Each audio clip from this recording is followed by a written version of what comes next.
Right, so hi there, it's Tony McCool here on the McCool to Talk podcast. Heading up the motorway to Sheffield United versus Luton Town, and I've got with me a Luton legend, in my eyes anyway, Mr. Peter Armitage. He's at the wheel very safely with a microphone at an excellent distance to keep everyone happy. So hi Pete, how are you doing, mate? Yeah, very well, mate, very well. Looking forward to the game today. Well, I say I'm looking forward to it. I'm going up with a little bit of trepidation, but it's not been the greatest start to the season, but let's see if we can do something today. Right, so let's do Luton Town quick, and then Pete, I do want to cover, because obviously we go back a fair bit, so we'll do a bit of non-league football as well. So first of all, Luton Town to cover that. What are they, 20th in the league? I think 3 wins from 8, and going to Sheffield United. I think after last night's result, they dropped to 4th. Yeah. But going really well. I'm interested myself because I'm very interested in this topic of styles of play and reputation. If you like, Sam Allardyce has got a reputation. I always go sort of argue that. I think he would be looking to get the best out of the tools he's got in a team, and people process that as being a long ball merchant or whatever they might think, but just had a way to win games. I think Chris Wilder, certainly for me, he's someone that would look at his team and look for a way to play that can win games. So perhaps not highest possession, not this, maybe we'll see it today, but not the modern thing of playing out the back and trying to look like this modern approach. It's just like, what do we need to do to get points? So I think they're lower possession, perhaps more get the ball forward quickly in transition, that sort of thing. So it'll be an interesting game today, I think, tactically. And what do you think? What do you think could happen today? I'd like to think that Edwards will change the formation and play 4 in the back. Now the whole of Luton are crying out for him to do that, but unfortunately he seems a little bit set in his ways, playing 3 at the back, 2 wing backs, playing high, attacking teams, the old Kevin Keegan philosophy of if they score 3, we'll score 4. But I don't necessarily think that's the way to go. It's no coincidence that only 3 teams in the top 2 divisions play 3 at the back, and all 3 of them aren't really winning a lot of football matches. So yeah, it's going to be difficult today. I hope he changes it. I don't think he will. He seems to be set on only playing a 4 if we've got Amari Bell available, and unfortunately he's still injured with a hamstring. So I think we'll see 3 at the back again today, and we'll have Elijah up front. He needs a goal. He's desperate for a goal. I admire him for perhaps sticking with him, but at what point do you take him out of the firing line and give Joe Taylor a game? So it'll be interesting to see who he plays, where he plays them, and yeah, after 90 minutes he'll either be a hero or we'll be pulling her hair out again, thinking maybe he should have changed it. But I fear the worst today. I'd love to come up here thinking we'll nick a win. Historically against Sheffield United we've always done quite well, particularly away from home, so who knows, today might be the day. It'll be the Luton way to go up there today and win 2 or 3-0, but I can't see it. And I think I don't see all the games, Pete. I know, because we'll talk about the deeper part of Luton Town in a sec after the Sheffield United, but I don't really. I think there's only been 1 goal from a corner. I think Sheffield United might be the same. So you think, like sometimes when you're up against it, you get a free kick up high up the pitch and you fancy your chances. Look, I mean, we'll probably go and score 3 goals from corners today, but I think that's an area certainly for Luton where they're at, where they've got to try and be better in those kind of opportunities where there's a dead ball. Certainly, I think 1 goal in 8. I think that's certainly for me. I would be looking to try and target that maybe, and they've got some players that can really be a nuisance in the box. So I need to sort of have a better go at that. But I did notice the the other day, the lad went off injured, but Kraus, the German guy, looked absolutely terrific. And I think he just, as well for Luton, being able to get on the ball in midfield and be comfortable with Ross Barkley not there, I thought that looked like a really good addition. And him going off injured, I think, was a bit of a blow. So hopefully, I don't know, do you think he should be or could be included? And do you think he could make a difference for Luton in the middle? Yeah, definitely. He's the sort of player we've missed. We were blessed last season with Lokonga and Barkley, and they're going to be very difficult to replace. But I think in Kraus you've got someone that can complement Nakamba.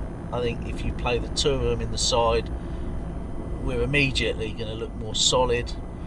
I think set pieces, you're absolutely right. You know, we've signed the lad McGuinness for 10 million. We've yet to see the best of him, but we just seem to be pumping a ball to the back stick from corners and hoping that McGuinness gets on the end of it. You know, all these teams we play, and we saw it on Tuesday night with Oxford, you know, they're inventive, they're playing with a bit of flair, they're thinking out of the box, and we're just so regimented at the moment. Alfie's taking every corner, every free kick. I'm surprised he's not taking the throw-ins and the penalties. You know, we're just so rigid, and sometimes you need to change it up a little bit. I mean, you know, Nathan Jones, for all his faults, occasionally we'd go long diag, Naismith to the two lads up front. Teams couldn't cope with it, and we've not gone long ball at all this season yet. It seems as if everybody wants to play the Pep Guardiola way, and unfortunately, you know, you need to be Kevin De Bruyne to do that, and we just haven't got a Kevin De Bruyne in the team. Well, do you know what, Pete? I might be a bit controversial here, and I've actually, well, a bit nerdy if you want, but I know it was my job for a long time. So I did some studies on some games recently, including Manchester City v Arsenal, which I know ended with, or Arsenal went down to 10. But to try and study a little bit more this phenomenon, is that the right word? Yeah. You know, they're playing out. I've got this theory. A lot of it, I think, it's almost like managers trying to like put their identity on the game. So if the keeper puts the ball down in the middle of the pitch, steps to one side, and the centre back passes to him, it's almost like, look at me, I'm brave. I can do this. This concept of playing out from the back. And in a lot of occasions, and I've proven this actually with my own studies, there is a bit of a panic at that moment when they realise they're getting pressed, and it goes back to the keeper and he pumps it in a straight line up the pitch. And I think to myself, well, why did you take the risk in the first place? Why not put the ball where no one can touch it and pump it up the pitch? So I get it, and I know you want teams in a way to press you and to find the holes and pockets in the middle, and certainly then in the higher up the pitch in the last third. But one is the players that you've got to be able to do it. Two, the decision making, and three, it's a bit of a misconception, and I've proven this with Man City. Do you know, and as far down, because I did it for Fleetwood and Morecambe, who both played excellent football actually as well, between them two teams, would you believe?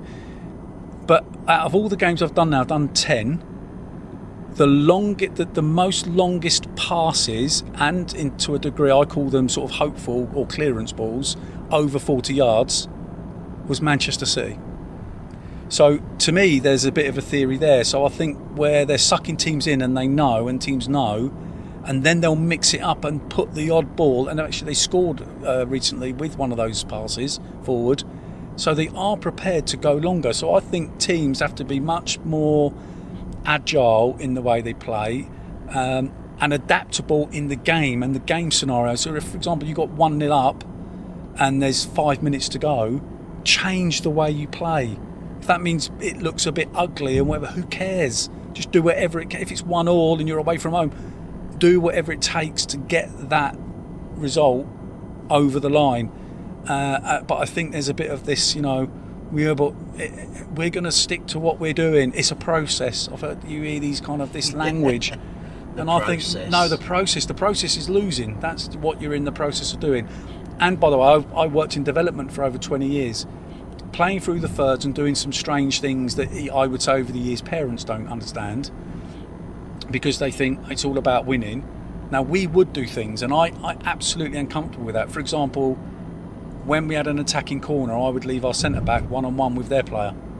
Now, if you were playing non-league or Sunday league or any level of football competitively, everyone would say, oh, get someone else back, it's got to be 2v1.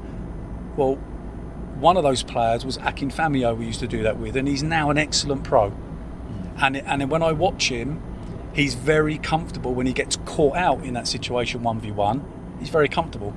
And I think, well, when he was young, we did that all the time. We engineered, if you like, that mistake on purpose. Yeah. But we're not in development. Where we're going today, for example, is a team desperate to get back to the Premier League and Luton desperate to get some points on the board.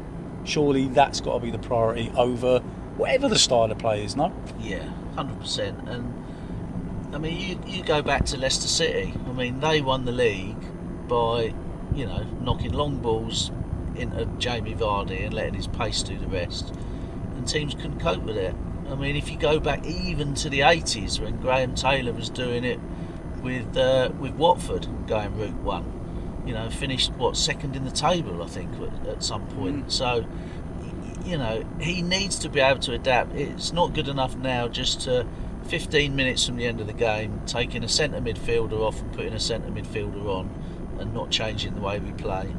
And that seems to be Edwards' template at the moment. When he first came in, he was bold, he was brave, he would change things, he would change the formation, he'd take players off early, he'd make substitutions. And I think part of his problem now is the fact that he's been in the Prem. He's had managers like Klopp and Guardiola singing his praises, saying what a breath of fresh air Luton are, and he's started to believe in his own hype a bit. We played 3 at the back against Brighton and beat them 4-0, and he's never changed it since.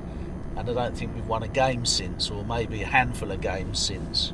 So at some point, you've got to read the room, and you've got to say, yeah, okay, we've tried that, we've tried it for a long time, it's not working.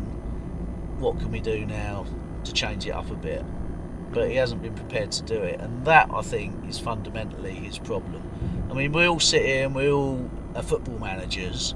He's in the fortunate position that he's in the box seat, but I think at the moment we could all go in there and do something and make a difference, and that shouldn't be the case, really. So therein lies the problem. Well, let's hope that Luton do get something on the board today, but I'm personally excited. I think I've been to hundreds of games, certainly from an employment point of view in the game, and strangely I couldn't work out why, but I've never been to this ground, and I'm really looking forward to it. I think there's a lot of nostalgia and history with and I think it's great. You get these working class areas. For me, I think a very fabric of the game. I felt that actually when I used to go to Nottingham Forest. Always felt like, wow, this has got real history of football nostalgia. I've got a feeling we're going to feel that today. But hopefully, there'll be 20 or however many thousand disappointed people will be lively. in the end. Yeah. But there you go. So Pete, so we'll come on afterwards and we'll do a debrief. Let's see. Luton will play like Brazil, win 3-0. Zico will come running in and stick one in the far post. But I wanted to also, just on a quick one, local football. I got to know you extremely well, obviously, when you came in and took, if you like, local football by storm. Great days. Yeah, great memories, great fun. I've got to say, you taught me something. I come in to help as your coach in my early days of coaching. And one thing that really struck me with you was that you can have a non-league and lower league club, and the standards that you put in, that was the outstanding thing. That might have come from your background, maybe. Yeah. I think, which you're welcome to talk about. But the standards, everything, the footballs were clean. I remember you even sanding and painting the goalposts. I'll never forget that. The nets were pristine, and I just think when the players came, they felt good, and that was a real something that always stuck with me. And it went on to be a huge success, wasn't it? It was great times. Magnificent, and I think if you make people feel important and wanted, they're gonna run through brick walls for you. So I think it was very important that the training balls were always clean. Every 4 games we had a brand new match ball. All the players had warm-up T-shirts with the club printed on the back, the name printed on the back.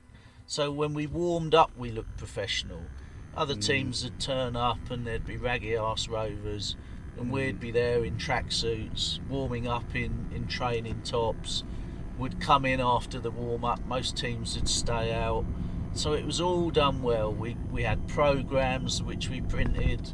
You know, I was there 2 hours before kick-off, rolling pitch, redoing the lines. So it felt like we were at a club that was bigger than it was, and the players responded to that. And broke some records, I think. Along absolutely, the way. yeah. I think we won 9 trophies in 3 seasons. We won the county cup. I was then asked to run the county team, which was predominantly Admirals footballers. I think we had about 8 or 9 players in the side. We won that. The Luton League had never won that before. We won that over at Shillington one evening, and it was just great. But away from the football as well, we did things together. So we went out together, we went on tour together. If one of us was out on a Saturday night, the whole team would be out. When we were at cup finals, we had club ties, we put a coach on. So it was amazing. It didn't feel like a Saturday morning or a Saturday afternoon local football team. It felt like we were professional footballers, and I think that sort of gave us the edge. We were 1-0 up in games before the games had even started, but yeah, we did have a great side as well because everybody wanted to play for us. But we were fit as well. I mean, pre-season, I remember booking a gym out, and we had gym sessions. You can remember the beastings we used to do up Warden Hills. So we'd be beating teams 4 or 5-0, and then in the last 10 minutes we'd put another 5 or 6 in because we were so fit. Yeah. So, you know, it all made a difference, and a lot of teams don't do that. Plus as well, 25 years ago we were playing 3-5-2. Nobody was playing 3-5-2 25 years ago. People were just playing a 4-4-2. Yeah, and I always think on that formation, Pete, it's because we were dominating games. I think it as an attacking force, when you're able to dominate the ball, I always feel like it's a really, really strong formation. I think numbers and percentages as well, because if you put balls in the box, the chances are you've got more numbers there than the opposition generally. And if you're a team that struggles to keep the ball or is getting dominated, I actually, on a personal, and this is from my own experience as well, having done it and suffered, you end up getting pegged back with 5 at the back, and you can be outnumbered a bit and not find a way out, an outlet to get out. But I think for us in that era, even at that level, we had such good players, so good on the ball and comfortable, that we had sort of countless phases of play, even for the level we was at, and then the 3-5-2 just absolutely murdered teams. Yeah, 100%. It was absolutely excellent. The other thing as well is the guys were hungry for more. Even if we were 3 or 4-0 up, the guys wanted to score more. It was never a case of, well, we'll take our foot off the gas now because this game's over. We'd play to the last minute, which was incredible, because the guys could have easily just taken their foot off the pedal and thought, well, yeah, we've won this game at a canter. But the boys wanted to just win games and win them well, and that's a great philosophy to have, because again, the boys were easily the best side in the division, but they wanted to push boundaries, which was great. So we gave them the platform to do that. It was fantastic, absolutely fantastic. Yeah, great times, Pete. And so what we'll do, we'll jump on to kill a bit of time on the way back and discuss how we feel about the Luton game. We're just putting the back roads now towards Sheffield. Very, very nice. Seen some so many football clubs around here. Great, isn't it? When you drive around, seeing everyone go to the games. But some guys on the train actually as well. cracking open a few beers at 9 o'clock. I don't know if I could stomach that anymore, but I was like, oh God, that's a bit early for me. So I'd want the toilet every 10 minutes. Yeah, exactly. So yeah, but leaves me to say, Pete, just before we check out now and go and watch this game, is just a congratulations for your daughter Katie. You're a man that I know is absolutely, well, your background and your originality, you spoke about there in sport, mentality of your approach to sport, but also the benefits of it with regards to mental health, getting yourself fit in the body helps, obviously being fit in the brain. You've never stopped. You had injury recently which held you back a bit, got that repaired, straight back on it. So someone I've always admired from a athletic determination mindset point of view, and for your daughter to then go and do triathlon and represent Great Britain in the European Championships there recently, must fill you with absolute pride and just congratulations, because anyone getting to any elite level of that, we totally get it right. So good on you, good on her, and well done, and hopefully that keeps going in the right direction. No, absolutely, yeah. I mean, she started triathlon 3.5 years ago doing a fun run, and to see the development both in her physique and her mindset and her attitude to her training and holding down a full-time job as well is absolutely incredible. Very proud to see her pull on a GB vest and perform well in what's not her best event. Her best event are the longer distances. So to come 12th in Europe in the sprints was amazing. A lot of lessons learned. Next year we're looking at qualifying for the World Championships, which are in Marbella. So that'll be very nice. Look forward to the invite. Yeah. And I mean, long may it continue. I mean, she's just turned 30, so you know she does want to do all the things that a young girl wants to do, have a family, get married. So we might see her racing for another couple of years and then have a break. But she's also coaching now, setting up her own coaching. She's a qualified triathlete coach. So yeah, it's a chip off the old block for sure. Yeah. Great stuff, Pete. Right, let's get to this game, and we'll check in after that.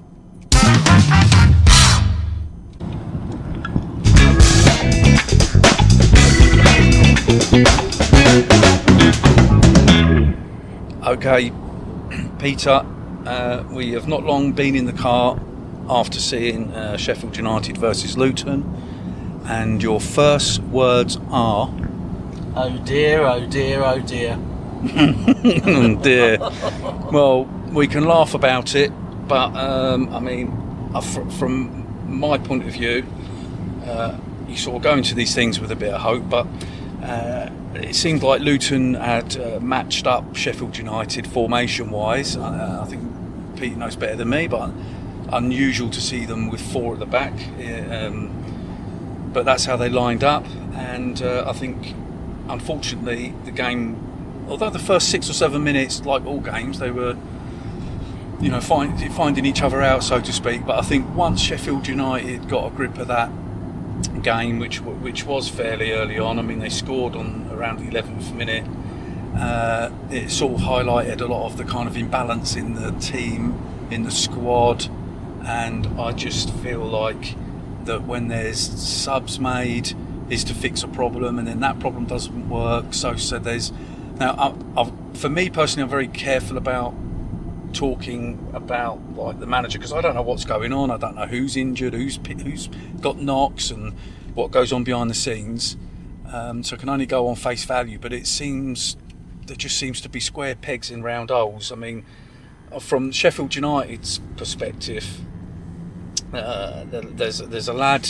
The two midfielders I think absolutely dominated the game. The 21 Sousa and the 4 Arbluster. Forgive me if I've said that wrong, but I mean, excellent on the ball. I was hearing from fans that Sousa they weren't over impressed with him last year, and sort of struggled at that level. But I tell you what, he kind of had a for me, had like a bit of a Jude Bellingham about him today. That's a big shout from me, but I'm talking about the frame, the way he addresses the ball. He was multi-directional. He actually got the second half, he got through and had a good chance and nearly scored. But that sort of seemed the theme of the day with Sheffield United from my point of view. And I guess we should start to try and break it down, Peter. And I think we've got some probably on the pitch and off the pitch views on it. But what's your view? The Luton man that's here all week in, week out. Quite a worrying production or product we've just seen. But what's your thoughts on that? I think if we start before the game even started, I was quite positive. And I know it's going to sound ridiculous, but when I saw Edwards had shaved his beard off, he came out in a tracksuit, he didn't have the fancy Moncler trainers on or the fancy jacket, I thought, right, he's gone back to basics. He sat down, he's thought, what can I do to change things?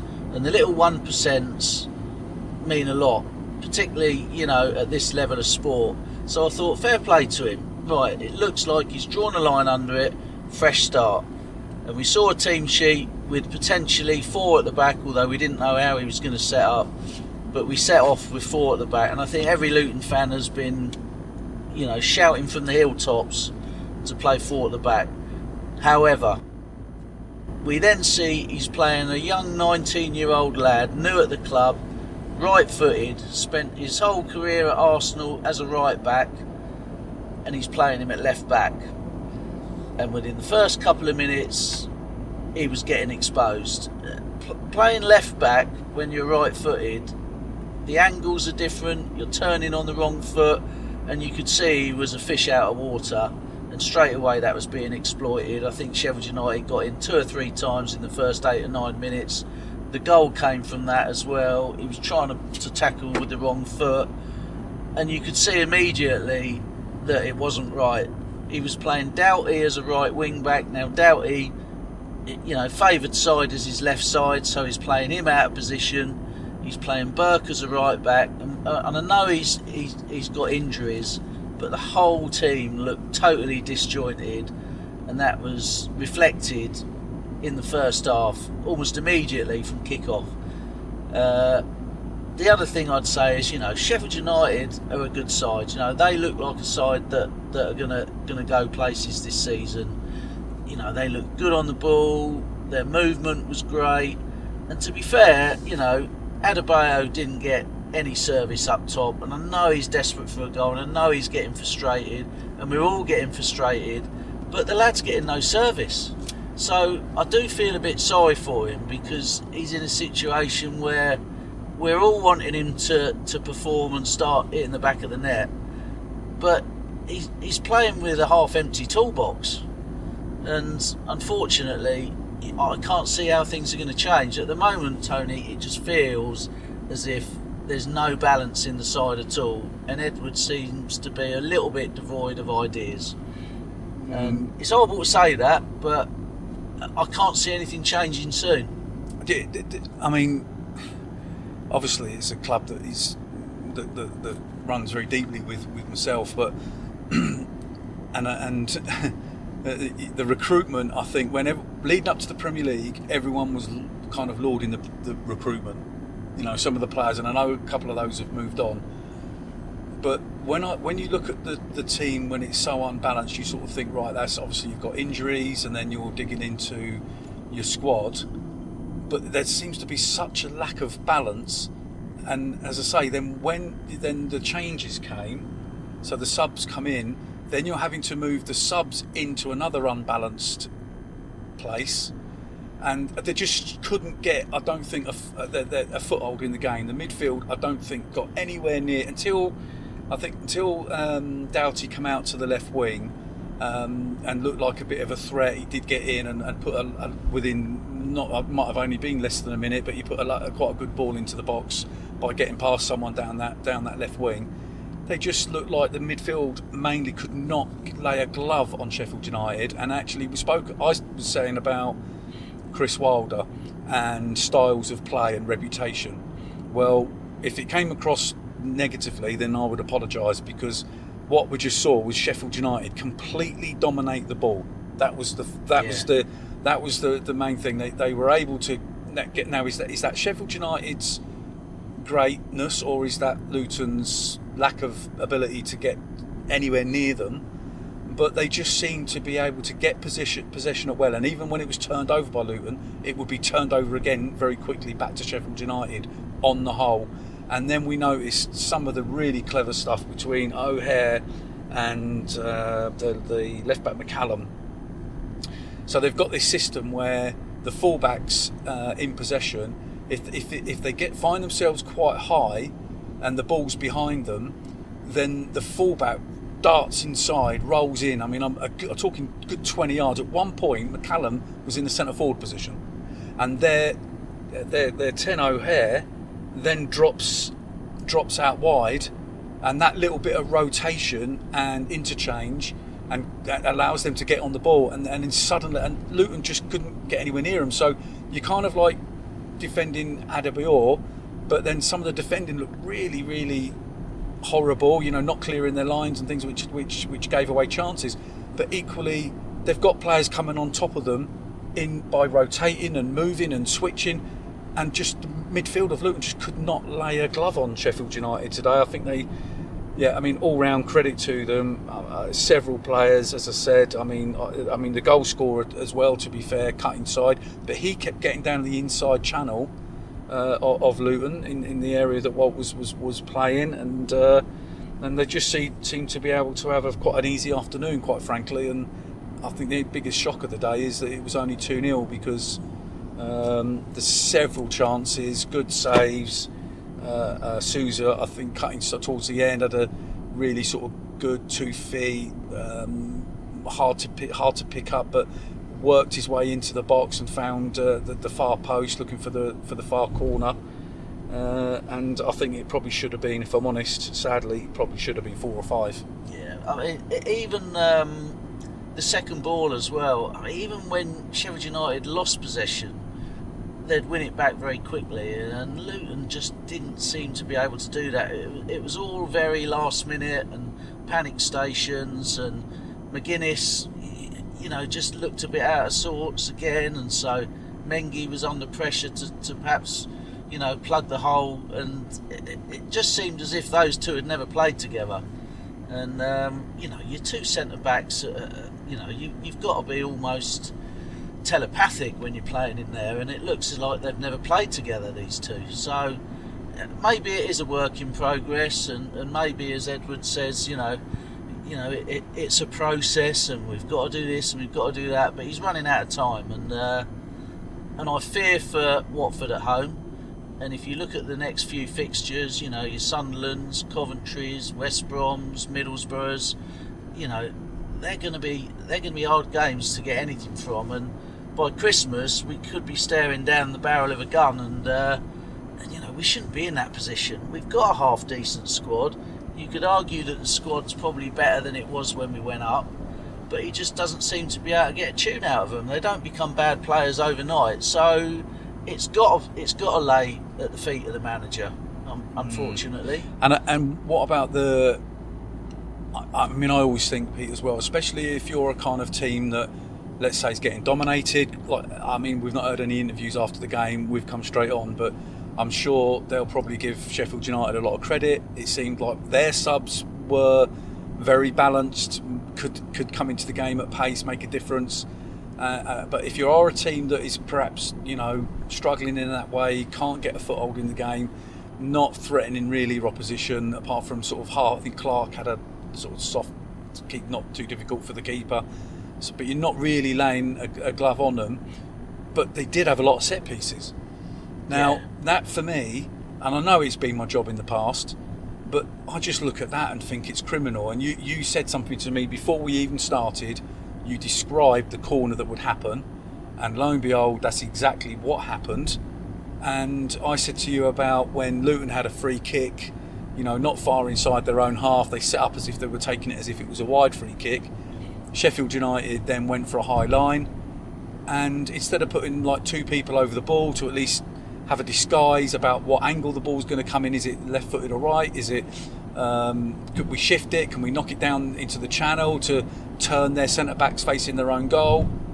It just kind of in a very predictable way, the same player just kind of lost the ball into the box and just looked very easy to defend. And it looks like we've not done any work on set pieces and free kicks. It's basically Alfie Doughty swinging in the ball to the back stick and hoping McGuinness gets his head on it. And you know, at this level, surely you're working on different set pieces and a bit of variety. You know, even if we're getting a ball out wide and then knocking it low across the front of the box for somebody to run onto and have a ping on goal. You know, just something simple, but to knock it to the back stick every single time. I mean, you know, Kiefer Moore and the big centre back are eating that all day long. Yeah. So we're getting no return from that. And you mentioned the substitutes and United looking like they wanted to come on. We had a Luton Town player warming up in a beanie hat, and I won't embarrass him by saying his name, but I'm sorry, you know, it was about 16, 17 degrees today, and he comes trotting out to warm up in a beanie hat, flopping about on his head. I mean, that's totally unacceptable to me. If I was Edwards, I'd be saying, get that off and start looking as if you want to come on and make a difference. No, I don't mind you bringing that up, Pete, because I would be the same as you. Actually, what I noticed was that he had tracksuit bottoms on, and I think to myself, how desperate in double-digit temperature, how desperate is a lad to come on a football pitch and make a difference and like demonstrate to the gaffer that you're really desperate to play, because I don't know, tracksuit bottoms. I would be get myself up to temperature and really look like I'm keen to make a difference in this game. And I mean, it happened to me when I was a manager before, and I remember going over to Hereford, and one of my lads jogged out in a hat, and I quickly sent him back down the tunnel, because I'm not accepting that. Yes, we're just we're not as good, we haven't got the same sort of resources as another team and all these things, but I'm not here to make the numbers up, and I don't also want to look like a shambles. I just want to look like this is my job now, this is what I do, and I'm going to make sure everything is set correctly, dressed correctly.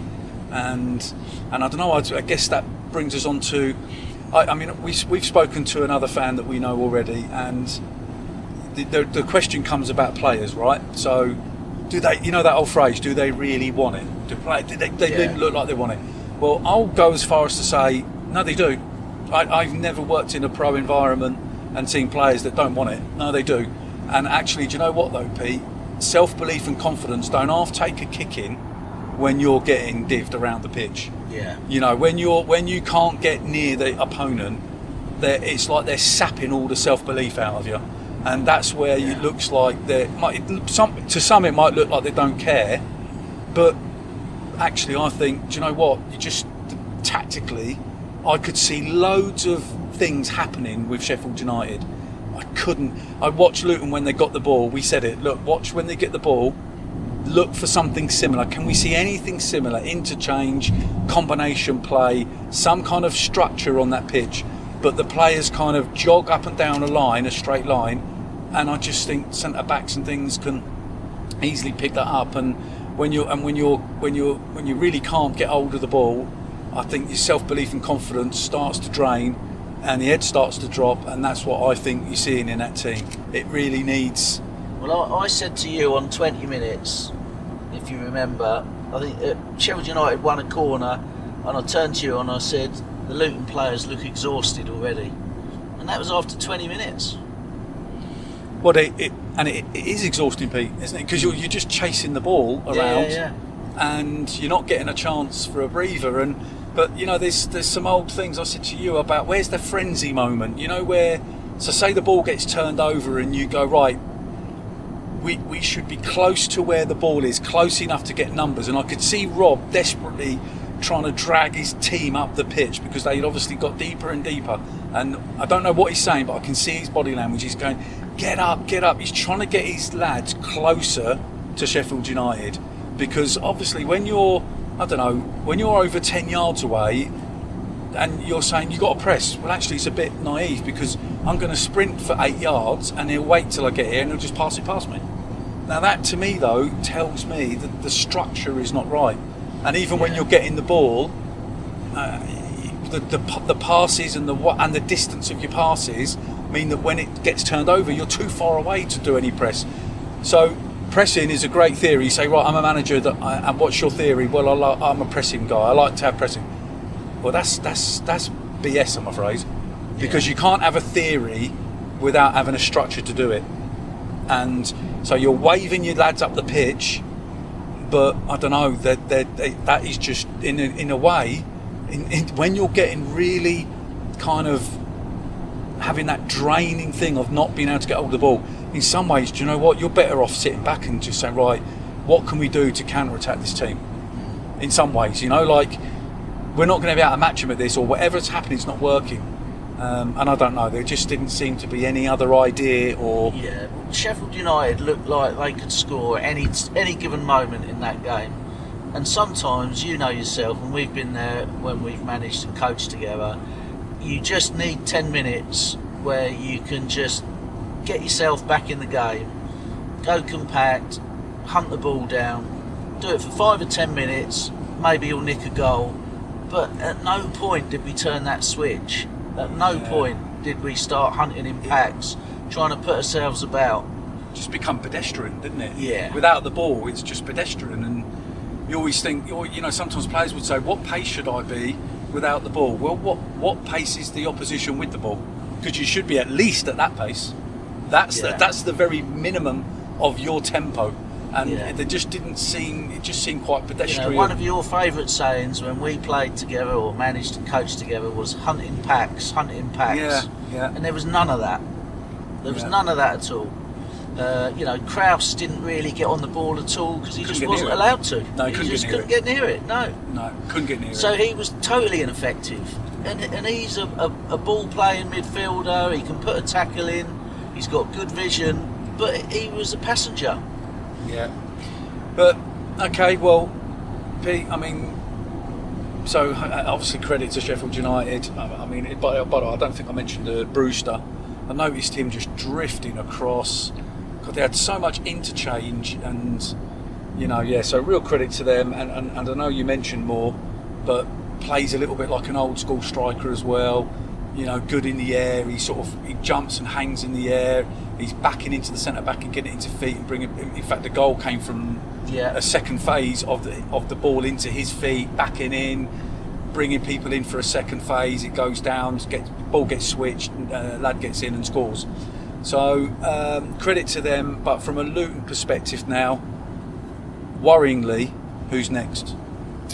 Well, it's the old foe. So Watford at home.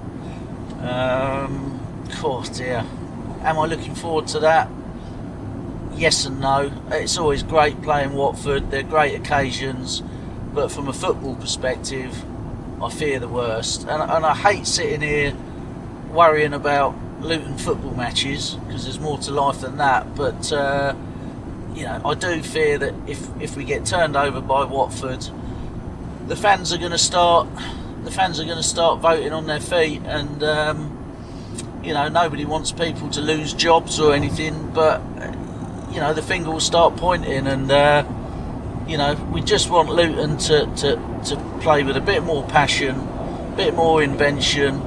Yeah, we've got a few injuries, but that doesn't alter the fact that you can put a real shift in, and if you do that, then eventually you're going to pick up points. And at the moment, we just look like a side which is completely lacking in confidence and self-belief. So, Watford at home, I would just urge everybody to get behind the lads, and let's see if we can turn our fortunes around. But at the moment, it's a big ask, and it's going to be a worrying week. Yeah, well, okay, well, let's hope, as I say, let's hope Rob can get the guys going, find something different. I think for me, get some. Well, if you get some balance in the squad, in the team that's out there, that's easier said than done, and it comes down to recruitment and what you've got available. But let's hope. Ultimately, we all know he's well. I don't know him personally, but from everything I hear, he's a good guy. So we know, and I do know what it's like from a manager's point of view. it hurts, right? So absolutely, let's make no odds about He'll it. be desperate. Yeah, he's hurting, and we know that when you see, I described it before, even a non-league, to my old chairman recently. So I stood in the dugout once, and I was glazed over watching my career disappear in front of my eyes. Sometimes people don't appreciate actually, what is going on in the mind of a manager. So he'll be desperate for a result. And what better game to turn your fortunes round than a home game against your biggest rivals? Yeah, that could be the turning point in this whole season. Exactly. Yeah. So, good luck, Rob. Let's get Luton playing and get them rocking, and obviously all the fans will get down there to Kenilworth Road. Make it a good occasion. Make that the extra man that I think they probably desperately need, to be fair. And we'll see you on to the next one. So that was the McCool to Talk podcast. Thank you very much, Peter. Thank you, mate. Thank you for a great day, by the way. And I wish we had it was a bit more positive, but unfortunately, it is what it is. That's football. And we'll see you next time. Take care now.